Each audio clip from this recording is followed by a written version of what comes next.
Hey everybody, it's Kevin. So I've had a number of people ask me why their biomechanics nonlinear solves are failing. So I decided I'd make a quick video to talk about it. When a model fails to solve properly, there are any number of possible causes.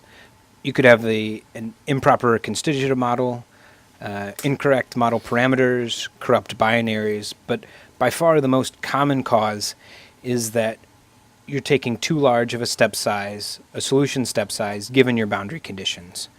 Let's load a sample model, and we'll use the template that I provided for homework number 4.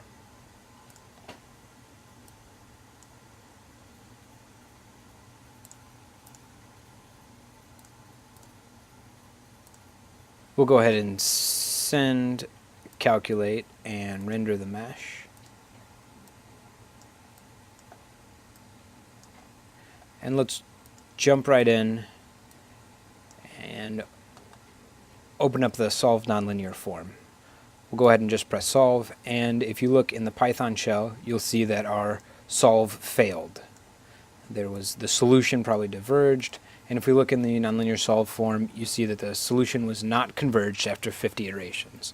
So this is what it looks like when your solution fails. Never good, but it happens. So our problem here was that we took too large of a step. To get it to work, we need to take smaller step sizes. The most reliable way to get this to work is to reset and reload your model. File, reset our problem. We'll load back in the model. Send, calculate, render it again, and solve nonlinear. This time we're going to try it with a smaller step size. We'll use 0.001, and let's go ahead and take 10 steps.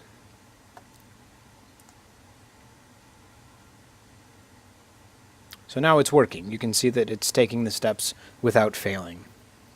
So it's important to note that it's really the combination of this step size and your boundary conditions that will determine how difficult it will be to solve. If your boundary conditions are trying to apply a very large deformation or a very large force, you'll have to take very small step sizes.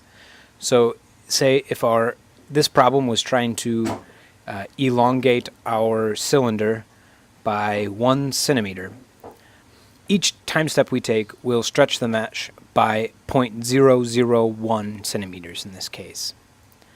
So you divide your boundary conditions by the number that's in this time step here, and that's how large of a step that you're taking.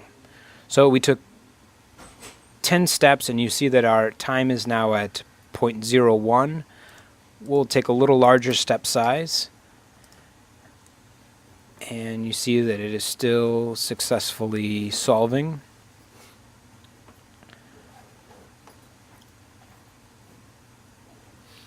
All right, let's increase our step size a little more.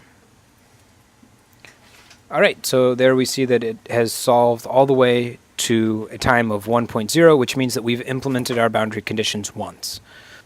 Well, we'll go ahead and render our deformed mesh. You see that there's a couple things going on here, but you can see that there is a change in the mesh here. So it worked.